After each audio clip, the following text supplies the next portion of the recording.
Welcome to my channel. I am Rajesh. ನಾವೆಲ್ಲ ಮನುಷ್ಯರು basically ಬಂದು ಭಾವನಾತ್ಮಕ ಜೀವಿಗಳು, ಅಂದ್ರೆ ಎಮೋಷನ್ಸ್ ಮತ್ತು ಫೀಲಿಂಗ್ಸ್ ಜೊತೆ ಬದುಕುವಂಥವ್ರು. ಸಂದರ್ಭಗಳು, ಸನ್ನಿವೇಶಗಳು, ವ್ಯಕ್ತಿಗಳಿಗೆ ತಕ್ಕ ಹಾಗೆ ನಮ್ಮ ಎಮೋಷನ್ಸ್ಗಳು ಮತ್ತು ಫೀಲಿಂಗ್ಸ್ಗಳು ಚೇಂಜ್ ಆಗ್ತಾ ಹೋಗುತ್ತೆ. ಇದನ್ನ ಎಕ್ಸ್ಪ್ರೆಸ್ ಮಾಡ್ಕೋಬೇಕಲ್ವಾ? ಎಕ್ಸ್ಪ್ರೆಸ್ ಮಾಡ್ಕೊಳ್ಳೋದು ಅಂತ ಬಂದಾಗ ಇಂಗ್ಲೀಷ್ನಲ್ಲಿ ಯಾವ ಥರ ಎಕ್ಸ್ಪ್ರೆಸ್ ಮಾಡಬೇಕು ಮತ್ತು ಯಾವ ಥರ ಸೆಂಟೆನ್ಸ್ಗಳನ್ನ ಯೂಸ್ ಮಾಡಬೇಕು ಅನ್ನೋದನ್ನ ಈ ವಿಡಿಯೋದಲ್ಲಿ ಡಿಸ್ಕಸ್ ಮಾಡ್ತಾ ಇದ್ದೀನಿ. ವಿಡಿಯೋವನ್ನ ಕೊನೆ ತನಕ ನೋಡಿ. ನಿಮ್ಗೆ ಇಷ್ಟ ಆದರೆ ಚಾನಲ್ಗೆ ಸಬ್ಸ್ಕ್ರೈಬ್ ಮಾಡಿ, ವಿಡಿಯೋನ ಲೈಕ್ ಮಾಡಿ, ಮತ್ತು ನಿಮ್ಮ ಎಲ್ಲ ಫ್ರೆಂಡ್ಸ್ಗಳಿಗೂ ಶೇರ್ ಮಾಡಿ. ಇಲ್ಲಿ ಯಾವುದೇ ಗ್ರಾಮರ್ದು ತಲೆಬಿಸಿ ಇಲ್ಲ. ಹಿಂಗೆ ಸೆಂಟೆನ್ಸ್ ಅನ್ನ ಫ್ರೇಮ್ ಮಾಡಬೇಕು, ಇದೆ ಟೆನ್ಸು ಅದು ಇದು ಅಂತ ಹೇಳ್ಬಿಟ್ಟು ಯಾವುದೇ ರೂಲ್ಸ್ಗಳ ಬಗ್ಗೆ ನಾನು ಡಿಸ್ಕಸ್ ಮಾಡ್ತಾ ಇಲ್ಲ. ಒಂದಷ್ಟು ರೆಡಿಮೇಡ್ ಸೆಂಟೆನ್ಸ್ಗಳನ್ನ ತರ ಹೇಳ್ತಾ ಇದ್ದೀನಿ. ಆಲ್ಮೋಸ್ಟ್ ಒಂದು 35 ಸೆಂಟೆನ್ಸ್ಗಳಿದಾವೆ. ಇದನ್ನ ನೀವು ಕರೆಕ್ಟಾಗಿ ಕಲ್ತ್ಕೊಂಡ್ರೆ, ಅದನ್ನ ಪ್ಯಾಟರ್ನ್ ಅನ್ನ ಫಾಲೋ ಮಾಡಿದ್ರಿ ಅಂತಂದ್ರೆ ಆಗಿನ ಸಿಚುಯೇಷನ್, ಟೈಮು, ಸಂದರ್ಭಕ್ಕೆ ತಕ್ಕಂಗೆ ಸ್ವಲ್ಪ ಸ್ಮಾಲ್ ಆಲ್ಟ್ರೇಷನ್ಸ್ ಅನ್ನ ಮಾಡ್ಕೊಂಡ್ರಿ ಅಂತಂದ್ರೆ that is more than enough. So ಶುರು ಮಾಡ್ಕೊಳ್ಳೋಣ. ನಿಮಗೆ ಈಸಿ ಆಗಲಿ, ರೆಜಿಸ್ಟರ್ ಆಗಲಿ ಅನ್ನೋ ಕಾರಣಕ್ಕೋಸ್ಕರ ಪ್ರತಿ ಸ್ಲೈಡಲ್ಲೂ ನಾನು 3 ಇಮೇಜಸ್ಗಳನ್ನ ಹಾಕಿದ್ದೀನಿ ವಿತ್ ಡಿಫ್ರೆಂಟ್ ಎಮೋಷನ್ಸ್. ಮತ್ತೆ ಎಮೋಷನ್ಸ್ಗಳನ್ನ ಎಕ್ಸ್ಪ್ರೆಷನ್ಸ್ಗಳನ್ನ ನೆನ್ಪಿಟ್ಕೊಳ್ಳಿ. ಅದ್ರ ಕನ್ನಡ ವರ್ಷನ್ ಹಾಕಿದ್ದೀನಿ ಮತ್ತೆ ಇಂಗ್ಲಿಷ್ ವರ್ಷನ್ ಹಾಕಿದ್ದೀನಿ. ಸೊ ಯಾವುದನ್ನ ಹೆಂಗೆ ಎಕ್ಸ್ಪ್ರೆಸ್ ಮಾಡಬೇಕು ಅನ್ನೋದು ನೀಟಾಗಿ ರಿಜಿಸ್ಟರ್ ಆಗುತ್ತೆ. ಅದು ನೀವು ಪ್ರಾಕ್ಟೀಸ್ ಮಾಡಬೇಕು ರೆಗ್ಯುಲರ್ ಆಗಿ. ಮೊದಲನೇದು ನೋಡಿ, ಇಂದು ನನಗೆ ತುಂಬಾ ಸಂತೋಷವಾಗಿದೆ ಅಂತಿದೆ. ಯಾವಾಗ ನಮ್ಮ ಹ್ಯಾಪಿನೆಸ್ ಅನ್ನ ಎಕ್ಸ್ಪ್ರೆಸ್ ಮಾಡುವಾಗ. ಅದನ್ನ ಇಂಗ್ಲಿಷ್ನಲ್ಲಿ ಹೇಳೋದು ಹೆಂಗೆ? I am very happy today. So ಸಾಮಾನ್ಯವಾಗಿ ಹ್ಯಾಪಿ ಅಥವಾ ಹ್ಯಾಪಿನೆಸ್ ವರ್ಡ್ ಕೇಳಿ ಇರ್ತೀರ ಎಲ್ಲರೂ. ಐ ಆಮ್ ಹ್ಯಾಪಿ ಅಂತಂದ್ರೆ ನನಗೆ ಸಂತೋಷವಾಗಿದೆ ಅಥವಾ ನಾನು ಸಂತೋಷವಾಗಿದ್ದೀನಿ ಅಂತ ಹೇಳಿ. ಹಿ ಈಸ್ ಹ್ಯಾಪಿ ಅಂತ ಯಾರಿಗಾದ್ರೂ ತೋರಿಸಿ ಹೇಳ್ತಾ ಇದೀವಿ ಅಂತಂದ್ರೆ ಅವನು ಸಂತೋಷವಾಗಿದ್ದಾನೆ ಅಥವಾ ಅವನು ಖುಷಿಯಾಗಿದ್ದಾನೆ. ಅಥವಾ ಶಿ ಈಸ್ ಹ್ಯಾಪಿ ಅಂತ ಹೇಳಿದ್ರೆ ಅವಳು ಖುಷಿಯಾಗಿದ್ದಾಳೆ. ಮೈ ಡಾಟರ್ ಈಸ್ ಹ್ಯಾಪಿ ಅಂತ ಹೇಳಿದ್ರೆ ನನ್ನ ಮಗಳು ಖುಷಿಯಾಗಿದ್ದಾಳೆ. ಸೊ ದಟ್ ನಾವು ನಮ್ಮ ಬಗ್ಗೆ ಮಾತಾಡ್ಕೋತಾ ಇದೀವ, ಬೇರೆಯವ್ರ ಬಗ್ಗೆ ಮಾತಾಡ್ತಾ ಇದೀವ, ಯಾರ ಬಗ್ಗೆ ಮಾತಾಡ್ತಾ ಇದೀವಿ, ಆ ತರದ್ದು ಸಣ್ಣ ಪುಟ್ಟದ್ದು ವೇರಿಯೇಷನ್ಸ್ಗಳನ್ನ ಅಥವಾ ಚೇಂಜಸ್ಗಳನ್ನ ಮಾಡ್ಕೋಬೇಕಾಗತ್ತೆ. ಇವತ್ತು ಅಂತ ಮೆನ್ಷನ್ ಮಾಡಿರೋದ್ರಿಂದ ಇಲ್ಲಿ ಟುಡೇ ಅನ್ನ ಹಾಕಿದ್ದೀನಿ. ಸೊ ನಾವು ಯಾವ ಟೈಮ್ ರೆಫರೆನ್ಸ್ ಅನ್ನ ಇಟ್ಕೊಂಡು ಮಾತಾಡ್ತಾ ಇದೀವಿ, ಇವಾಗ ಅಂತ ಹೇಳ್ತಾ ಇದೀವ, ಅಥವಾ ಇವತ್ತು ಅಂತ ಹೇಳ್ತಾ ಇದೀವ, ಅಥವಾ ನಿನ್ನೆ ಅಂತ ಹೇಳ್ತಾ ಇದೀವ, ಈ ತರದ ಸಣ್ಣ ಪುಟ್ಟದ್ದು ಚೇಂಜಸ್ಗಳು ಮಾಡ್ಕೋಬೇಕಾಗತ್ತೆ. ಸೊ ಹ್ಯಾಪಿನೆಸ್ ಅನ್ನ ಎಕ್ಸ್ಪ್ರೆಸ್ ಮಾಡುವಂತ ಸೆಂಟೆನ್ಸ್ ಹೀಗಿರುತ್ತೆ. ಇದನ್ನ ಕಲ್ತ್ಕೊಂಡ್ರೆ ಸಾಕು. ಅಂಡ್ ಸೆಕೆಂಡ್ ಒನ್ ಬಂದು, ನಮ್ಗೆ ಯಾವ್ದಾದ್ರು ಹೊಸ ನ್ಯೂಸ್ ಅನ್ನ ಕೇಳಿದಾಗ ಅಥವಾ ತುಂಬಾ ಸರ್ಪ್ರೈಸಿಂಗ್ ಆಗಿರುವಂತದ್ದು ಏನಾದ್ರೂ ನ್ಯೂಸ್ ಕೇಳಿದಾಗ, ಇದು ಅದ್ಭುತವಾದ ಸುದ್ದಿ ಅಂತ ಹೇಳಿ ಖುಷಿ ಪಡ್ತೀವಿ ಅಲ್ಲ, ಸೊ ಅದನ್ನ ಹೇಳುವಾಗ ದಟ್ ಈಸ್ ಗ್ರೇಟ್ ನ್ಯೂಸ್. ಯಾವ ನ್ಯೂಸ್ ಅನ್ನು ಕೇಳಿರ್ತೀವೋ ಅಥವಾ ಯಾವ ಸುದ್ದಿಯನ್ನ ಕೇಳಿ ನಮ್ಗೆ ಅದನ್ನ ತುಂಬಾ ಸರ್ಪ್ರೈಸ್ ಅಥವಾ ಎಕ್ಸೈಟ್ಮೆಂಟ್ ಫೀಲ್ ಆಗತ್ತಲ್ಲ, ಅದನ್ನ ಹೇಳ್ಬೇಕಾದ್ರೆ ಇದನ್ನ ಈ ತರ ಹೇಳ್ಬೇಕು. ಅಂಡ್ ಥರ್ಡ್ ಒನ್ ಬಂದು, ನಾನು ಅತೀವ ಸಂತೋಷದಲ್ಲಿದ್ದೇನೆ. ಇದಕ್ಕೆ ಐ ಆಮ್ ಆನ್ ಕ್ಲೌಡ್ 9 ಅಂತ ಇದೆ. ಇವೆರಡನ್ನು ಅಬ್ಸರ್ವ್ ಮಾಡಿ. ಫಸ್ಟ್ ಒನ್ ಬಂದು ಐ ಆಮ್ ವೆರಿ ಹ್ಯಾಪಿ ಅಂತಿದೆ. Second one I am on cloud 9 ಅಂತ ಇದೆ. ಇದನ್ನ ಸ್ಪ್ಲಿಟ್ ಮಾಡಬಾರ್ದು. ಕ್ಲೌಡ್ ಅಂದ್ರೆ ಮೋಡ, 9 ಅಂದ್ರೆ 9 ಮೋಡಗಳ ಮೇಲೆ ದಿನ ಅನ್ನೋ ತರದ್ದಾಗಲ್ಲ ಅದು. ಇಂಗ್ಲಿಷ್ ನಲ್ಲಿ ಒಂದಷ್ಟು ಇಡಿಯಮ್ಸ್ ಗಳಂತ ಇದಾವೆ. ಅಂದ್ರೆ ಕನ್ನಡದಲ್ಲಿ ನಾವು ನುಡಿಗಟ್ಟುಗಳನ್ನೆಲ್ಲ ಯೂಸ್ ಮಾಡ್ತೀವಲ್ಲ, ಸೊ ಆ ಸೆನ್ಸ್ ಅಲ್ಲಿ ಇದನ್ನ ಯೂಸ್ ಮಾಡ್ತೀವಿ. ಇಲ್ಲಿ ನಾವು ವರ್ಡ್ ಅನ್ನು ಸ್ಪ್ಲಿಟ್ ಮಾಡ್ಕೊಳ್ಬಾರ್ದು. ತುಂಬಾ ಕಲರ್ಫುಲ್ ಆಗಿ, ಇಡಿಯೋಮೆಟಿಕ್ ಆಗಿ, ಫಿಗರೇಟಿವ್ ಆಗಿ ಏನಾದ್ರೂ ಒಂದನ್ನ ಹೇಳಬೇಕು ಅಥವಾ ಸೆಂಟೆನ್ಸ್ ಅನ್ನ ಫ್ರೇಮ್ ಮಾಡಬೇಕು ಅಂತಂದ್ರೆ ಈ ತರ ಸೆಂಟೆನ್ಸ್ ಗಳನ್ನ ಫ್ರೇಮ್ ಮಾಡ್ತೀವಿ ನಾವು. ಸೊ ಎಕ್ಸ್ಟ್ರೀಮ್ಲಿ ಹ್ಯಾಪಿ ಅನ್ನೋಂಗಿದ್ದಾಗ ಸಾಮಾನ್ಯವಾಗಿ ಹೇಳ್ತಿರ್ತೀವಿ ನೋಡಿ ನಾವು, ಎಷ್ಟೊಂದ್ರೆ ನೆಲದ ಮೇಲೆ ಕಾಲೇ ನಿಲ್ತಾ ಇಲ್ಲ, ತೇಲಾಡೋಂಗ್ ಫೀಲ್ ಆಗ್ತಾ ಇದೆ, ಹಾರಾಡೋ ತರ ಫೀಲ್ ಆಗ್ತಾ ಇದೆ, ಅಷ್ಟು ಹ್ಯಾಪಿನೆಸ್ ಫೀಲ್ ಆಗ್ತಿದೆ ಅಂತ ಹೇಳ್ತೀವಲ್ಲ. ಸೊ ಅದು ಎಕ್ಸ್ಟ್ರೀಮ್ ಹ್ಯಾಪಿನೆಸ್ ಅನ್ನ ಫೀಲ್ ಮಾಡ್ಕೊಳ್ಳುವಾಗ ಅಥವಾ ಅದನ್ನ ಎಕ್ಸ್ಪ್ರೆಸ್ ಮಾಡ್ತಾ ಇದೀವಿ ಅಂತಂದ್ರೆ the sentence should be like this. Next set of expressions ಬರೋಣ. ಇಲ್ಲಿ ನೋಡಿ, ನನಗೆ ತುಂಬಾ ಆರಾಮ್ ಅನ್ನಿಸುತ್ತಿದೆ ಅಥವಾ ಆರಾಮಾಗಿದ್ದೀನಿ ಅಂತ ಅನಿಸ್ತಿದೆ ಅಂತ ಹೇಳಿ. ಒಬ್ಬ ರಿಲ್ಯಾಕ್ಸ್ಡ್ ಚೇರ್ ಮೇಲೆ ಆರಾಮಾಗಿ ಕುತ್ಕೊಂಡಿದ್ದಾನೆ. I feel so relaxed. So relax ಆಗಿರೋ, ರಿಲ್ಯಾಕ್ಸ್ ಮಾಡ್ಕೊಂಡು ವರ್ಡನ್ ಸಾಮಾನ್ಯವಾಗಿ ನಾವು ಯೂಸ್ ಮಾಡೇ ಇರ್ತೀವಿ ನಾವು. ಸೊ ಐ ಆಮ್ ರಿಲ್ಯಾಕ್ಸ್ಡ್ ಅಂದ್ರೆ ನಾನು ಆರಾಮಾಗಿದ್ದೀನಿ ಅಥವಾ ಆರಾಮ್ ಅನ್ನಿಸ್ತಾ ಇದೆ ಅಂತ ಹೇಳಿ. ಶಿ ಈಸ್ ರಿಲ್ಯಾಕ್ಸ್ಡ್ ಅಂದ್ರೆ ಅವಳು, ಹಿ ಈಸ್ ರಿಲ್ಯಾಕ್ಸ್ಡ್ ಅಂದ್ರೆ ಅವನು. ಸೊ ನಾವು ಅಗೈನ್ ಯಾರ ಬಗ್ಗೆ ಮಾತಾಡ್ತಾ ಇರ್ತೀವಲ್ಲ, ಸೊ ಆ ಪ್ರನೌನ್ಗಳನ್ನ ಅದನ್ನೆಲ್ಲ ಚೇಂಜ್ ಮಾಡ್ಕೊಂಡ್ವಿ ಅಂತಂದ್ರೆ, ಓಕೆ, ನಿಮ್ಗೆ ಏನಾದ್ರೂ ಈ ಪ್ರನೌನ್ಗಳದೇ ಎಕ್ಸ್ಕ್ಲೂಸಿವ್ ಆಗಿ ವಿಡಿಯೋ ಬೇಕು ಅಂತಂದ್ರೆ ಕಾಮೆಂಟ್ ಬಾಕ್ಸ್ ನಲ್ಲಿ ಮೆನ್ಷನ್ ಮಾಡಿ. ಅದ್ರ ಬಗ್ಗೆ ಒಂದು ಎಕ್ಸ್ಕ್ಲೂಸಿವ್ ಆಗಿ ವಿಡಿಯೋ ಅನ್ನ ಮಾಡ್ತೀನಿ. ಯಾರ್ಯಾರನ್ನ ಹೆಂಗೆ ಕರಿಬೇಕು ಅಥವಾ ಹೆಂಗ್ ರೆಫರ್ ಮಾಡಬೇಕು, ಏನ್ ಅಡ್ರೆಸ್ ಮಾಡಬೇಕು ಅಂತ ಹೇಳಿ. ಓಕೆ, ಸೆಕೆಂಡ್ ಒನ್ ಬಂದ್ರೆ, ನಾನು ಪ್ರವಾಸದ ಬಗ್ಗೆ ಉತ್ಸುಕನಾಗಿದ್ದೇನೆ. ನೋಡಿ, ಈಕೆ ಬ್ಯಾಗ್ ಅನ್ನು ಪ್ಯಾಕ್ ಮಾಡ್ಕೊತಾ ಇದ್ದಾಳೆ. ಸೊ ಇಲ್ಲಿ ಬರೀ ಇಷ್ಟು ನೆನ್ಪಿಟ್ಕೊಳ್ಳಿ, I am excited about the trip ಅಂತ ಇದೆ. ಸೊ ನಾವು ಪ್ರವಾಸ ಹೋಗ್ತಾ ಇದೀವಿ, ಟ್ರಿಪ್ ಹೋಗ್ತಾ ಇದೀವಿ ಅಂತಂದ್ರೆ ಟ್ರಿಪ್ಪಿನ ಬಗ್ಗೆ ನಮ್ಗೆ ಎಕ್ಸೈಟ್ಮೆಂಟ್ ಇದೆ ಅಂತ ಹೇಳಿ.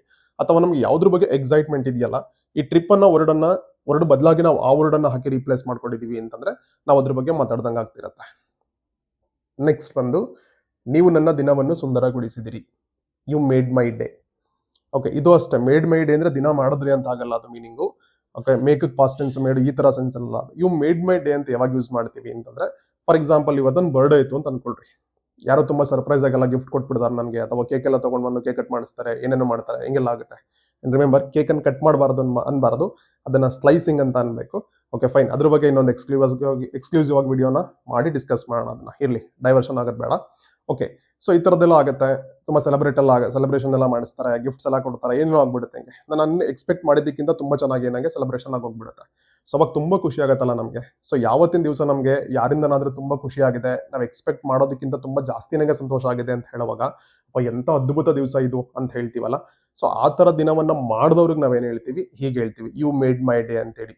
ಎಷ್ಟೊಂದನ್ನ ಅಂದ್ರೆ ತುಂಬಾ ಮೆಮೊರಬಲ್ ಆಗೋ ತರ ಮಾಡ್ಬಿಟ್ರಿ ಅಲ್ಲ ಈ ದಿವಸವನ್ನ ಅಂತ ಯಾರಿಗಾದ್ರೂ ಹೇಳ್ಬೇಕಾದ್ರೆ ಯು ಮೇಡ್ ಮೈ ಡೇ ಅಂತ ಹೇಳ್ಬೇಕು. ನೆಕ್ಸ್ಟ್ ಬಂದ್ರೆ, ನನಗೆ ನಿನ್ನ ಬಗ್ಗೆ ಹೆಮ್ಮೆ ಇದೆ, I am proud of you. So ಯಾರಾದ್ರೂ ಏನಾದ್ರೂ ಅಚೀವ್ ಮಾಡಿದ್ರೆ ಅಥವಾ ತುಂಬಾ ಅದ್ಭುತವಾಗಿ ಏನಾದ್ರೂ ಕೆಲಸ ಮಾಡಿದವಾಗ ನಾವು ಅವ್ರಿಗೆ ಅಪ್ರಿಶಿಯೇಟ್ ಮಾಡ್ತೀವಲ್ವಾ, ಅವ್ರನ್ನ ಹೊಗಳ್ತೀವಲ್ಲ, ಸೊ ಅದನ್ನ ಹೇಳ್ಬೇಕಾದ್ರೆ I am proud of you. Next, ಇದು ತುಂಬಾ ತೃಪ್ತಿಕರವಾಗಿದೆ. ಸೊ ಯಾರೋ ಒಬ್ಳು ಒಂದು ಯಾವುದೋ ಪೇಂಟಿಂಗ್ ಅನ್ನ ನೋಡ್ತಾ ಇದ್ದಾಳೆ, ನೋಡಿ ಅದನ್ನು ಅಡೋನ್ ಮಾಡ್ತಾ ಇದ್ದಾಳೆ ಅಥವಾ ಅಪ್ರಿಶಿಯೇಟ್ ಮಾಡ್ತಾ ಇದ್ದಾಳೆ. This is so satisfying. ಇದನ್ನ ಎಲ್ಲೆಲ್ಲಿ ಯೂಸ್ ಮಾಡ್ಬೋದು ಅಂತಂದ್ರೆ, ಯಾವ್ದಾದ್ರು ತುಂಬಾ ಚೆನ್ನಾಗಿ ಕೆಲಸ ಮಾಡಿದಾಗ, ತುಂಬಾ ಚೆನ್ನಾಗಿ ಒಂದು ಆರ್ಟ್ ವರ್ಕ್ ಅನ್ನ ಮಾಡಿದಾಗ, ಯಾರನ್ನಾದ್ರೂ ಯಾವ ವಿಷಯಕ್ಕಾದ್ರೂ ಏನಾದ್ರೂ ಕೆಲಸ ಮಾಡಿದಾಗ ತುಂಬಾ ಚೆನ್ನಾಗಿ ಅದ್ಭುತವಾಗಿ ಮಾಡಿರ್ಬೇಕಾದ್ರೆ ಅದನ್ನ ಅಪ್ರಿಶಿಯೇಟ್ ಮಾಡ್ತೀವಲ್ಲ. ಸೊ ಅಪ್ರಿಶಿಯೇಟ್ ಮಾಡುವಾಗ ಆ ಅಪ್ರಿಶಿಯೇಷನ್ ಎಕ್ಸ್ಪ್ರೆಷನ್ಸ್ ಗಳನ್ನ ಅದನ್ನ ಹೇಳ್ಬೇಕಾದ್ರೆ ಇದನ್ನ ಯೂಸ್ ಮಾಡಬೇಕು ಸೆಂಟೆನ್ಸ್ ಅನ್ನ. ಯಾವ ತರ? This is so satisfying. Okay, ಅದು ಯಾವ ವರ್ಕ್ ಆದ್ರೂ ಆಗಿರ್ಲಿ, ಯಾವ ಕೆಲಸನಾದ್ರೂ ಆಗಿರ್ಲಿ. ಅಂಡ್ ನೆಕ್ಸ್ಟ್ ಬಂದ್ರೆ, ನನಗೆ ಚೈತನ್ಯ ಬಂದಂತೆ ಅನ್ನಿಸುತ್ತಿದೆ. ಇಲ್ಲಿಗೆ ಜ್ಯೂಸ್ ಏನೋ ಕುಡಿತಾ ಇದ್ದಾಳೆ, ತುಂಬಾ ಎನರ್ಜೈಸ್ಡ್ ಆಗೋ ತರದ್ದು ಫೀಲ್ ಆಗ್ತಿದೆ ಅಂತೆಲ್ಲ ಮಾತಾಡ್ತೀವಲ್ಲ. ಈಗ ಕೆಲವರಿಗೆ ಕಾಫಿ ಕುಡಿದ್ರೆ ತುಂಬಾ ಎನರ್ಜಿ ಬಂದಂಗೆ ಫೀಲ್ ಆಗುತ್ತೆ, ಇನ್ಯಾರಿಗೂ ಟೀ ಕುಡಿದ್ರೆ ತುಂಬಾ ಎನರ್ಜಿ ಬಂದಂಗೆ ಫೀಲ್ ಆಗುತ್ತೆ. ಸೊ ಈ ತರದ್ದು.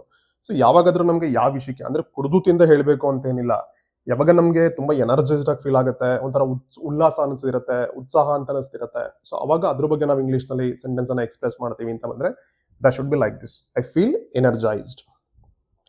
ನೆಕ್ಸ್ಟ್, ನಾನು ನಿಜಕ್ಕೂ ಅದೃಷ್ಟವಂತ. ಇಲ್ಲಿ ನೋಡಿ ಯಾರೋ ಒಂದು ಚೆಕ್ ಇಟ್ಕೊಂಡಿದ್ದಾನೆ. ಸೊ ಲಕ್ ಬಗ್ಗೆ ಮಾತಾಡ್ಬೇಕಾದ್ರೆ ಐ ಆಮ್ ಸೋ ಲಕ್ಕಿ. ಅದು ಯಾವ ವಿಷಯಕ್ಕಾದ್ರೂ ಆಗಿರ್ಲಿ, ನಮ್ಗೆ ಲಕ್ ಕೆಲವೊಂದ್ಸಲಿ ಬೇಕಾಗತ್ತೆ, ತುಂಬಾ ಅತ್ಯವಶ್ಯಕತೆವಾಗಿರುತ್ತೆ.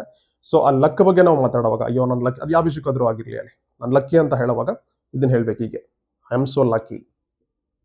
ನನಗೆ ಸ್ವಲ್ಪ ಬೇಸರವಾಗುತ್ತಿದೆ, I am feeling a bit low. Again idiomatic expression. Bit low ಅಂತಂದ್ರೆ, ಲೋ ಅಂದ್ರೆ ಇಲ್ಲಿ ಕೆಳಗೆ ಅಂತ ಅನ್ಕೋಬಾರ್ದು. ಓಕೆ, ತುಂಬಾ ಇಲ್ಲಿ ನೋಡಿ ಇಮೇಜ್ ಅನ್ನು ಕಾಣಿಸ್ತಾ ಇದೆ, ನಿಮ್ಗೆ ನೋಡಿದ್ರೆ ಅದು ಅರ್ಥ ಆಗುತ್ತೆ ಅದು ಯಾವ ತರದ ಎಕ್ಸ್ಪ್ರೆಷನ್ಸ್ಗಳು ಅಥವಾ ಫೀಲಿಂಗ್ಸ್ ಇರುತ್ತೆ ಅಂತ ಹೇಳಿ. ತುಂಬಾ ಬೇಸರ ಅನ್ಸ್ತಿರುತ್ತೆ, ಮೂಡ್ ಔಟ್ ಆದಂಗೆ ಆಗ್ತಿರುತ್ತೆ. ಸೊ ಈ ತರದ್ದೆಲ್ಲ ಆಗೋವಾಗ ಹೆಂಗ್ ಹೇಳ್ಬೇಕಂತಂದ್ರೆ ಈ ವರ್ಡ್ ನೆನ್ಪಿಟ್ಕೊಳ್ಳಿ, ಬಿಟ್ ಲೋ.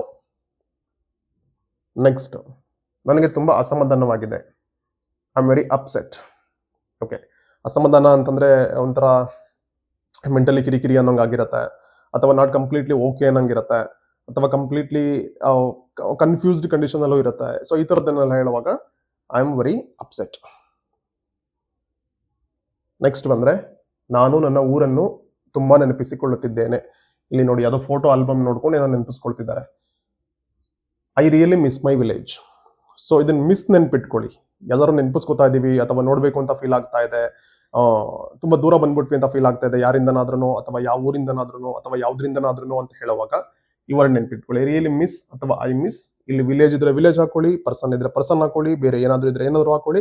ಸೊ ಅಷ್ಟೊಂದು ರೀಪ್ಲೇಸ್ ಮಾಡಿದ್ರಿ ಅಂತಂದ್ರೆ ಸೆಂಟೆನ್ಸ್ ಪ್ಯಾಟರ್ನ್ ಇದೆಯಲ್ಲ, ದಟ್ ರಿಮೈನ್ ಸೇಮ್. ಸೊ ಅದು ನಿಮ್ಗೆ ನನ್ನ ವಿಡಿಯೋ ಮಾಡ್ತಿರೋ ಇಂಟೆನ್ಷನ್ ಅದು, ಯಾವ್ಯಾವ್ದನ್ನ ಸೆಂಟೆನ್ಸ್ ಪ್ಯಾಟರ್ನ್ ಹೆಂಗ್ ಬರುತ್ತೆ ಮತ್ತೆ ಯಾವೆಲ್ಲ ವರ್ಡ್ಸ್ ಗಳನ್ನ ಯೂಸ್ ಮಾಡ್ತೀವಿ. ಒಂದಷ್ಟು ವೊಕ್ಯಾಬ್ಯುಲರಿನ ನೀವು ಚೆನ್ನಾಗಿ ಕಲ್ತ್ಕೊಂಡ್ಬಿಟ್ರಿ, ಅದು ಸ್ಟ್ರಾಂಗ್ ಆಗಿದೆ ವೊಕ್ಯಾಬ್ಯುಲರಿ ಅಂತಂದ್ರೆ.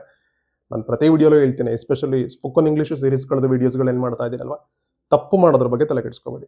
ತಪ್ಪು ಆಗಲಿ, ನೋ ಪ್ರಾಬ್ಲಮ್. ಓಕೆ, ಆ ಇಂಗ್ಲಿಷ್ ವರ್ಡ್ಸ್ಗಳು, ಆ ವೊಕ್ಯಾಬ್ಯುಲರಿ ನಿಮ್ಮ ನಾಲ್ಗೆ ಮೇಲೆ ಹರಿದಾಡ್ದಿರ್ಬೇಕದು. ಓಕೆ, ನನಗೆ ಅಳು ಬರುತ್ತಿದೆ, I feel like crying. Okay, so I am crying ಅಂದ್ರೆ ಅಳ್ತಿದ್ದೀನಿ, ಅಳು ಬರಂಗ್ ಆಗ್ತಾ ಇದೆ, ಅಳ್ಬೇಕು ಅನ್ನಿಸ್ತಿದೆ, ಇನ್ನೇನು ಅಳು ಬಂದ್ಬಿಡುತ್ತೆ ಅಂತೆಲ್ಲ ಹೇಳ್ತೀವಲ್ಲ, ಅಬೌಟ್ ಟು ಕ್ರೈ ಅನ್ನೋ ಕಂಡೀಷನ್ ಇರುತ್ತಲ್ಲ.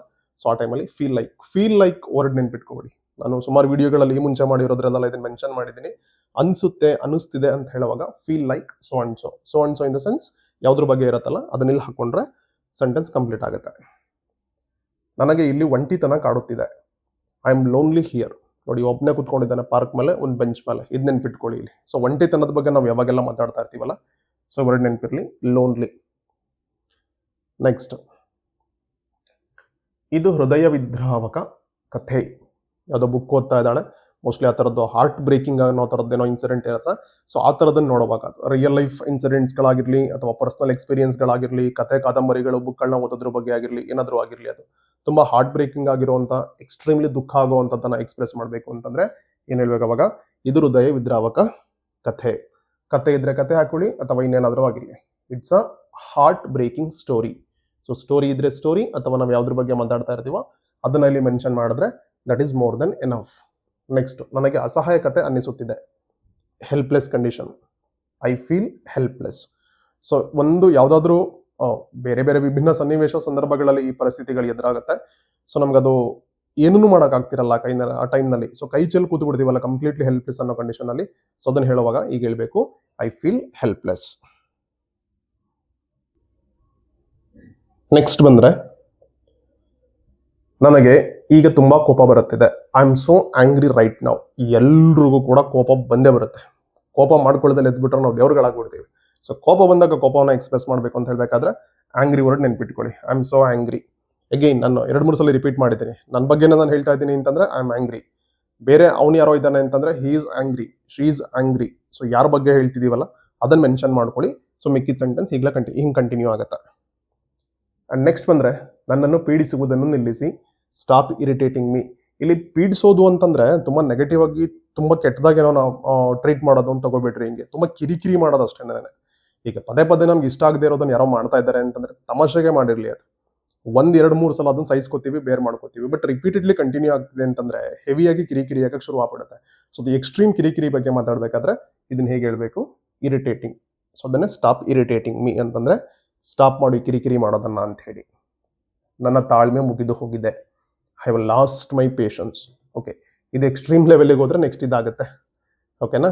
ಸೊ ಎಲ್ಲದಕ್ಕೊಂದು ಪೇಷನ್ಸ್ ಲಿಮಿಟ್ ಅಂತ ಇರುತ್ತೆ. ಆ ಲಿಮಿಟೇಷನ್ಸ್ ಅನ್ನ ಮೀರಿ ಮತ್ತಾರೋ ಎಕ್ಸ್ಟ್ರೀಮ್ ಆಗಿ ಏನೋ ಮಾಡ್ತಾ ಇದ್ದಾರೆ ಅಂತಂದ್ರೆ ಆಟೋಮೆಟಿಕಲಿ ಸೆಂಟೆನ್ಸ್ ಬರುತ್ತೆ. ನನ್ನ ತಾಳ್ಮೆಗೊಂದು ಮಿತಿ ಇದೆ, ತಾಳ್ಮೆ ಟೆಸ್ಟ್ ಮಾಡ್ತಾ ಇದೆಯಾ, ಬೇಡ ಬೇಡ ಅಂತ ಹೇಳ್ತೀವಲ್ಲ. ಸೊ ಅದೇ ಇದು, I have lost my patience. ಧ್ವನಿ ಏರಿಸಿ ಮಾತನಾಡಬೇಡ. Don't raise your voice. So ಕೆಲವರು ಆರ್ಗ್ಯೂ ಮಾಡ್ತಾ ಮಾಡ್ತಾ ಮಾಡ್ತಾ ಮಾಡ್ತಾ ಜಗಳನೇ ಸ್ಟಾರ್ಟ್ ಮಾಡ್ಕೊಂಡ್ಬಿಡ್ತಾರೆ. ಸೊ ಯಾರ ಹತ್ರ ಎಷ್ಟು ವಾಯ್ಸ್ನಲ್ಲಿ ಎಷ್ಟನ್ನು ಮಾತ್ರ ಮಾತಾಡಬೇಕು ಅನ್ನೋದು ಕೂಡ ತುಂಬಾ ಕ್ಲೆವರ್ ಆಗಿ ಮಾಡಬೇಕಾಗಿರೋ ಕೆಲಸ ನಾವು. ಸೊ ಯಾರ ಜೊತೆಗಾದ್ರೂ ನಾವು ಮಾತಾಡಬೇಕಾದ್ರೆ ನಾವು ಮಾತಾಡ್ತಿರೋ ಜೋರಾಗ್ತಿದೆ ಅಥವಾ ನಮ್ಮ ಎದುರುಗಡೆ ಇರೋರು ತುಂಬಾ ರೈಸ್ ಮಾಡಿ ವಾಯ್ಸ್ ಅನ್ನ ಮಾತಾಡ್ತಿದ್ದಾರೆ ಅಂತಂದ್ರೆ ಅವಾಗ ಈ ಸೆಂಟೆನ್ಸ್ ಅನ್ನ ಯೂಸ್ ಮಾಡಬೇಕು. Don't raise your voice. Next ಬಂದ್ರೆ, ನನಗೆ ಇದರಿಂದ ಸಾಕಾಗಿ ಹೋಗಿದೆ. I am fed up. ಈ ವರ್ಡ್ ನೆನ್ಪಿಟ್ಕೊಳ್ಳಿ. I am fed up with this. ಸಾಕಾಗಿದೆ ಅಂತಂದ್ರೆ ನಾಟ್ ಎನಫ್ ಹಂಗಲ್ಲ, ಅದು ರೋಸ್ ಹೋಗ್ಬಿಟ್ಟಿದೆ ಅಂತೀವಿ ನೋಡ್ರಿ ನಾವು. ಒಂದು ಹಂತದವರೆಗೂ ಸಹಿಸ್ಕೋತೀವಿ, ಏನಾದರೂ ಒಂದನ್ನ ಟಾಲರೇಟ್ ಮಾಡ್ತೀವಿ ಅಥವಾ ಬೇರ್ ಮಾಡ್ತೀವಿ. ಅದನ್ನ ಬಿಟ್ಟು ಎಕ್ಸ್ಟ್ರೀಮ್ ಲೆವೆಲ್ಗೆ ಹೋಗ್ತಿದೆ ಅಂತಂದ್ರೆ ಸಾಕಾಗೋಗಿದೆಯಪ್ಪ, ಇದು ರೋಸ್ ಹೋಗಿದೆ, ನನಗೆ ಇದು ಆಗ್ತಿಲ್ಲ ಇನ್ನ ಅಂತ ಹೇಳ್ತೀವಲ್ಲ. ಸೊ ಅದನ್ನ ಹಿಂಗೆ ಹೇಳ್ಬೇಕು. ಹಿಂಗೆ I am fed up with this. Fed up ನೆನ್ಪಿರ್ಲಿ ವರ್ಡ್. ಈ ಶಬ್ದದಿಂದ ನನಗೆ ಕಿರಿಕಿರಿ ಆಗುತ್ತಿದೆ. I am annoyed by this noise. ಇವ್ ನೋಡಿ, ಪಿಲ್ಲೋ ಎಲ್ಲ ಕವರ್ ಮಾಡ್ಕೊಂಡು ಮಲ್ಕೊಂಡಿದ್ದಾನೆ, ಅಪ್ಪ ನಂಗೆ ಆಗ್ತಿಲ್ಲ ಸೌಂಡು ಅಂತ ಹೇಳಿ. ಅನಾಯ್ ವರ್ಡ್ ನೆನ್ಪಿರ್ಲಿ. ತುಂಬಾ ಎಕ್ಸ್ಟ್ರೀಮ್ ಕಿರಿಕಿರಿ ಆದಾಗ, ಇರಿಟೇಷನ್ ಲೆವೆಲ್ ತುಂಬಾ ಪೀಕ್ಗೆ ಹೋದಾಗ ನಾವು ಯೂಸ್ ಮಾಡುವಂಥ ವರ್ಡು ಅನಾಯ್. ಎಕ್ಸ್ಟ್ರೀಮ್ ಕಿರಿಕಿರಿ, ಎಕ್ಸ್ಟ್ರೀಮ್ ಇರಿಟೇಷನ್ ಆದಾಗ. ಓಕೆ, ನೆಕ್ಸ್ಟ್ ಬಂದ್ರೆ, ನನ್ನನ್ನು ಒಬ್ಬನೇ ಬಿಟ್ಟು ಬಿಡಿ. Leave me alone. ಸಮ್ಟೈಮ್ಸ್ ಬೇಕಾಗುತ್ತೆ ನಮಗೆ. It's like a medicine. Okay, ತುಂಬಾ ಜಂಜಾಟದಲ್ಲೇ ಮುಳುಗೋಗಿದ್ದಾಗ ನಮ್ಮನ್ನು ನಾವು ಕಂಡ್ಕೊಳ್ಳೋಕೆ, ನಮ್ಮ ಜೊತೆಗೆ ನಾವು ಮಾತಾಡ್ಕೊಳ್ಳೋದಕ್ಕೆ, ಇಂಟ್ರೋಸ್ಪೆಕ್ಟ್ ಮಾಡ್ಕೊಳ್ಳೋಕೆ, ಆತ್ಮಾವಲೋಕನ ಮಾಡ್ಕೊಳ್ಳೋದಕ್ಕೆ, ಎಲ್ಲದಕ್ಕೂ ಕೂಡ ಈ ಬೀಯಿಂಗ್ ಅಲೋನ್ ಅನ್ನೋ ಕಂಡೀಷನ್ ಇದೆಯಲ್ಲ, ಇದು ಬೇಕಾಗುತ್ತೆ. ಸೊ ಯಾವುದೋ ಸಂದರ್ಭದಲ್ಲಿ ಅದು ತುಂಬಾ ಖುಷಿಯಾಗಿ ಹೇಳಿ, ದುಃಖಕ್ಕಾದ್ರೂ ಏನಕ್ಕಾದ್ರೂ ಹೇಳ್ಕೊಳ್ಳಿ ಅದನ್ನ. ನಾನು ಒಬ್ಬನೇ ಇರಬೇಕು, ಬಿಟ್ಬಿಡ್ರಿ ನನ್ನನ್ನ ಅಂತ ಹೇಳ್ತೀವಲ್ಲ. ಸೊ ಆ ಟೈಮ್ನಲ್ಲಿ ಲಿವ್ ಮೀ ಅಲೋನ್. ನೆಕ್ಸ್ಟ್, ನನಗೆ ಕತ್ತಲೆ ಎಂದರೆ ಭಯ. ಈ ವರ್ಡ್ ನೆನ್ಪಿಟ್ಕೊಳ್ಳಿ. ಸೊ ಭಯ ನೆನ್ಪಿರ್ಲಿ ಇದು. ಅದನ್ನ I am scared of the dark. So scaring ಅಂದ್ರೆ ಭಯ ಆಗೋದು, ಆಫ್ ದ ಡಾರ್ಕ್ ಅಂದ್ರೆ ಕತ್ಲು. ನೋಡಿ, ಇಲ್ಲಿ ಕತ್ಲಿದೆ, ಒಬ್ಬನೇ ಇದ್ದಾನೆ ಇಲ್ಲಿ. ಓಕೆ, ಈ ಡಾರ್ಕ್ ಅಂಗ್ ಬದಲಾಗಿ ನೀವು ಯಾವ್ದ್ರ ಬಗ್ಗೆ ಭಯ ಇರುತ್ತೆ ಅಥವಾ ಯಾವ್ದ್ರ ಬಗ್ಗೆ ಮಾತಾಡ್ತಿರ್ತೀವಲ್ಲ ಆ ವರ್ಡನ್ನ ಅಲ್ಲಿ ಹಾಕಿ ರೀಪ್ಲೇಸ್ ಮಾಡ್ಕೊಂಡ್ವಿ ಅಂತಂದ್ರೆ sentence pattern once again remain same. ನನಗೆ ಗಾಬರಿ ಆಗುತ್ತಿದೆ. I am feeling nervous. ನೋಡಿ, ಉಗ್ರೆಲ್ಲ ಕಚ್ಕೋತಿದ್ದೆ ನಿಂಗೆ ಟೆನ್ಷನ್ ಅಲ್ಲಿ. ಓಕೆ, ತುಂಬಾ ನರ್ವಸ್ ಆದಾಗ ಹೇಳುವಂಥ ಸೆಂಟೆನ್ಸು, ನಾವು ತುಂಬಾ ಗಾಬರಿ ಆದಾಗ ಹೇಳುವಂಥ sentence I am feeling nervous. ಗಾಬರಿ ಆಗಬೇಡ ಅಂತ ಅದನ್ನೇ ಅವನಿಗೆ ಅಶ್ಯೂರೆನ್ಸ್ ಅನ್ನ ಕೊಡುವಂಥದ್ದು ಡೋಂಟ್ ಪ್ಯಾನಿಕ್. ಗಾಬರಿ ಅಂದ್ರೆ ಇಲ್ಲಿ ಭಯ ಆಗ್ತಿದೆ ಅಂತಲ್ಲ. ಈಗ ನಮ್ಗೆ ಹಾವನ್ನ ನೋಡಿದ್ರೆ ಗಾಬರಿ ಆಗತ್ತೆ. ಒಂದು ಈ ಕನ್ನಡದಲ್ಲಿ ಹೆಂಗೆ ಅಂತಂದ್ರೆ ಬೈಕ್ನು ಗಾಬರಿಗೂ ಸಿಮಿಲರ್ ಮೀನಿಂಗ್ ಅನ್ನ ಕೊಡೋ ಸೆನ್ಸ್ ನಲ್ಲಿ ಯೂಸ್ ಮಾಡ್ತೀವಿ. ಗಾಬರಿ ಅಂದ್ರೆ ಹೆಂಗಂದ್ರೆ, ಈಗ ಯಾರೋ ಹೊಸ್ದಾಗಿ ಬಂದಿರೋರು ಮುಂದೆ ಮಾತಾಡ್ಬೇಕು ಅಂತಂದ್ರೆ ಒಂಥರ ನರ್ವಸ್ ಆದಂಗೆ ಆಗ್ಬಿಡ್ತೀವಿ ನಾವು. ಎಗೇನ್ ಗಾಬರಿ ಅಂತಂದ್ರೆ ಭಯ ಆಗ್ತಿದೆ ಅಂತಲ್ಲ, ಅಲ್ಲಿ ಆ ಸಿಚುಯೇಷನ್ ಅನ್ನ ಕರೆಕ್ಟ್ ಆಗಿ ಕಾನ್ಫಿಡೆಂಟ್ ಆಗಿ ಹ್ಯಾಂಡಲ್ ಮಾಡ್ದಲೇನೆ ಕಾನ್ಫಿಡೆನ್ಸ್ ಲೆವೆಲ್ ಡೌನ್ ಆಗ್ಬಿಡುತ್ತಲ್ಲ ನಮ್ಗೆ, ಗೊತ್ತೋ ಗೊತ್ತಿಲ್ದಂಗೋ. ಸೊ ಆ ಲೆವೆಲ್ ನಲ್ಲಿ ಗಾಬರಿ ಆಗತ್ತೆ ನೋಡಿ, ಅದು ಬಂದು ಇದು ನರ್ವಸ್ ಆಗುವಂಥದ್ದು. ಭಯ ಅಂತಂದ್ರೆ ಬೇರೆ. ನಾವಿಲ್ಲಿ ನೋಡಿದ್ವಿ ಅಲ್ಲ, ಇದು ಸ್ಕೇರ್ಡ್ ಇದೆಯಲ್ಲ, ಇದು ಭಯ. ಗಾಬರಿ ಅಂತಂದ್ರೆ ಭಯ ಸೆನ್ಸಲ್ಲಿ ತಗೋಬಾರ್ದು ಇಲ್ಲಿ ಅಷ್ಟೇ. ಕಡಿಮೆ ಕಾನ್ಫಿಡೆನ್ಸ್ ಇರೋದು ಅಥವಾ ಕಾನ್ಫಿಡೆನ್ಸ್ ಅನ್ನು ಕಳ್ಕೊಳ್ಳುವಂಥದ್ದನ್ನ ಆ ಟೈಮಲ್ಲಿ ಇದನ್ನು ಯೂಸ್ ಮಾಡ್ಕೋತೀವಿ. ನೆಕ್ಸ್ಟ್ ಅದನ್ನ ಅಶ್ಯೂರೆನ್ಸ್ ಕೊಡುವಂಥದ್ದು, ಗಾಬರಿ ಆಗಬೇಡ ಅನ್ನೋದಕ್ಕೆ ಡೋಂಟ್ ಪ್ಯಾನಿಕ್. ಓಕೆ, ನೆಕ್ಸ್ಟ್ ನನ್ನ ಹೃದಯ ಜೋರಾಗಿ ಬಡಿದುಕೊಳ್ಳುತ್ತಿದೆ. ಓಕೆ, ಎಮೋಷನ್ಸ್ ಮತ್ತೆ ಫೀಲಿಂಗ್ಸ್ ಅನ್ನ ಇಟ್ಕೊಂಡು ಡಿಸ್ಕಸ್ ಮಾಡೋ ವಿಡಿಯೋದಲ್ಲಿ ಹಾರ್ಟ್ ಬೀಟಿಂಗ್ ಯಾಕೆ ಬಂತು ಅಂತ ಅನ್ಕೋಬಿಡ್ರಿ. ನಾವು ತುಂಬಾ ಎಗೈನ್ ಟೆನ್ಷನ್ ಆದ್ರೆ ಅಥವಾ ತುಂಬಾ ಓವರ್ ಎಕ್ಸೈಟ್ಮೆಂಟ್ ಆದಾಗೆಲ್ಲ ನಮ್ಮ ಹಾರ್ಟ್ ಡಬ ಡಬ ಅಂತ ಬಡ್ಕೊಳ್ಳೋಕೆ ಶುರುವಾಗುತ್ತೆ. ನಾವು ಕಾಮ್ ಆಗಿ ರಿಲ್ಯಾಕ್ಸ್ಡ್ ಆಗಿ ಇದ್ದಾಗ ಇರುವಂತ ಹಾರ್ಟ್ ಬೀಟ್ಗೂ ಎಕ್ಸೈಟ್ಮೆಂಟೋ ಅಥವಾ ಕೋಪನೋ ಅಥವಾ ಏನೋ ಆಗ್ತಿದೆ ಅಂತಾಗ ಆಗುವಂತ ಹಾರ್ಟ್ ಬೀಟ್ಗೂ ವ್ಯತ್ಯಾಸ ಇರುತ್ತೆ. ಸೊ ಅದ್ರ ಬಗ್ಗೆ ಮಾತಾಡ್ಬೇಕಾದ್ರೆ ಹೆಂಗೆ ಹೇಳ್ಬೇಕು, ಮೈ ಹಾರ್ಟ್ ಈಸ್ ರೇಸಿಂಗ್.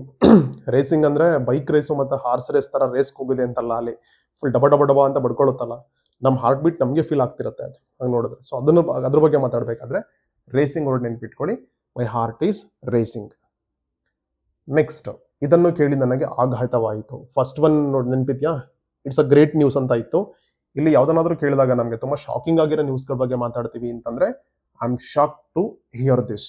ಅಯ್ಯೋ ಎಂತ ಕೆಟ್ಟ ಸುದ್ದಿ ಬಂದ್ಬಿಡ್ತಪ್ಪ, ಅಥವಾ ಎಂತ ಬೇಜಾರಾಗೋ ಸುದ್ದಿ ಇದೆ, ಎಷ್ಟು ದುಃಖ ಆಗೋ ಸುದ್ದಿ ಇದೆ ಅಂತ ಹೇಳ್ತೀವಲ್ಲ. ಸೊ ಅದ್ರ ಬಗ್ಗೆ ಮಾತಾಡ್ಬೇಕಾದ್ರೆ I am shock to hear this. ಇದನ್ನ ಕೇಳಿ ತುಂಬಾ ಶಾಕ್ ಆಯ್ತು ಅಂತ ಹೇಳುವಾಗ ನನಗೆ ಗೊಂದಲವಾಗುತ್ತಿದೆ, ಐ ಆಮ್ ಕನ್ಫ್ಯೂಸ್ಡ್. ಓಕೆ, ಎಲ್ರಿಗೂ ಹಾಗೆ ಆಗತ್ತೆ ಇದು.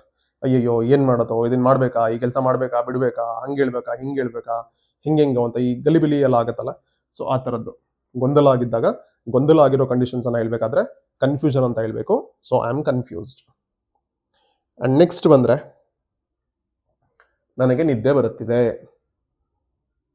I feel sleepy. Again I feel like ಅಥವಾ ಐ ಫೀಲ್ ಸ್ಲೀಪಿ. ಓಕೆ, ಬರ್ತಾ ಇದೆ ಅನ್ನಿಸ್ತಿದೆ ಅಂತೆಲ್ಲ ಹೇಳ್ತೀವಲ್ಲ, ಸೊ ಅದೇ ಪ್ಯಾಟರ್ನ್ ಅಲ್ಲಿ. ಹಸಿವಾಗುತ್ತಿದೆ, ಐ ಆಮ್ ಹಂಗ್ರಿ. ಸೊ ಸುಮಾರು ಜನ ಕನ್ಫ್ಯೂಸ್ ಮಾಡ್ಕೊಂಡ್ಬಿಡ್ತಾರೆ ಆಂಗ್ರಿ ಮತ್ತೆ ಹಂಗ್ರಿದು. ಆಂಗ್ರಿ ಕೋಪ, ಹಂಗ್ರಿ ಹೊಟ್ಟೆ ಹಸಿವು. ನನಗೆ ನಾಚಿಕೆಯಾಗುತ್ತಿದೆ, ಐ ಫೀಲ್ ಶೈ. ಈ ನಾಚಿಕೆ ಅಂದ್ರೆ ಕನ್ನಡದಲ್ಲಿ 2 ತರ ಸೆನ್ಸ್ ನಲ್ಲಿ ಯೂಸ್ ಮಾಡ್ತೇವೆ. ಸಾಮಾನ್ಯವಾಗಿ ಮದುವೆ ಸಂಬಂಧ ನೋಡುವಾಗ ಹುಡುಗ ಹುಡುಗಿ ಎಲ್ಲ ಒಬ್ರಿಗೊಬ್ರು ನೋಡ್ಕೋಬೇಕಾದ್ರೆ ಅದನ್ನ ನಾಚ್ಕೊಳ್ಳೋದಿದೆಯಲ್ಲ, ಅದು ಈ ನಾಚಿಕೆ. ಶೈ ಅಂತ ಇದೆಯಲ್ಲ, ಹಂಗಂದ್ರೆ ಇದು ನಾಚಿಕೆ. ಈಗ ಚಿಕ್ಕ ಮಕ್ಳು ಮನೇಲಿದ್ರೆ ಕೆಲವರು ಮನೆಯವ್ರ ಜೊತೆಗೆ ಮಾತ್ರ ಕಂಫರ್ಟ್ ಫೀಲ್ ಮಾಡ್ತಾ ಇರ್ತವೆ. ಬೇರೆ ಯಾರಾದ್ರು ರಿಲೇಟಿವ್ಸ್ಗಳು ಮನೆಗೆ ಬಂದ್ರೆ ಅಥವಾ ಯಾರಾದ್ರೂ ಹೊಸಬ್ರು ಮನೆಗೆ ಬಂದ್ರೆ ತುಂಬಾ ನಾಚಿಕೆ ಪಡ್ಕೋತಿರ್ತವೆ. ಒಳಗಡೆಯಿಂದ ಈಚೆಗೆನೆ ಬರಲ್ಲ, ರೂಮಿಗೆ ಸೇರ್ಕೊಂಡ್ಬಿಟ್ರೆ. ಅಥವಾ ಇವರು ಮಾತಾಡ್ಸಿದ್ರು ಅವ್ರು ಮಾತಾಡ್ತಿರಲ್ಲ, ತುಂಬಾ ನಾಚಿಕೆ ಪಡ್ಕೋತಿರ್ತಾರಲ್ಲ, ಆ ಸೆನ್ಸ್ ನಲ್ಲಿ ಇಲ್ಲಿ ಶೈ ಅಂತ ಯೂಸ್ ಮಾಡಿರೋದು. ನಾವು ಕನ್ನಡದಲ್ಲಿ ಬೈತೀವಿ ಸಾಮಾನ್ಯವಾಗಿ, ನಿಮಗೆ ನಾಚಿಕೆ ಮಾನ ಮರ್ಯಾದೆ ಏನಿಲ್ವಾ ನೀನು ಅಂತ ಹೇಳಿ. ಅದು ಬೇರೆ ತರ, ಅದು ಆ ನಾಚಿಕೆ ಅಲ್ಲ ಇದು.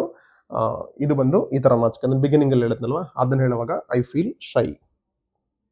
Okay, and last set of images ಬಂದ್ರೆ ನನಗೆ ತಿಳಿದುಕೊಳ್ಳುವ ಕುತೂಹಲವಿದೆ. ನೋಡಿ, ಇಲ್ಲಿ ಯಾರೊಬ್ಳು ಕ್ಯೂರಿಯಸ್ ಆಗಿ ಕೇಳಿಸ್ಕೊತಾ ಇದ್ದಾಳೆ ಬೇರೆಯವರು ಮಾತಾಡೋದನ್ನ.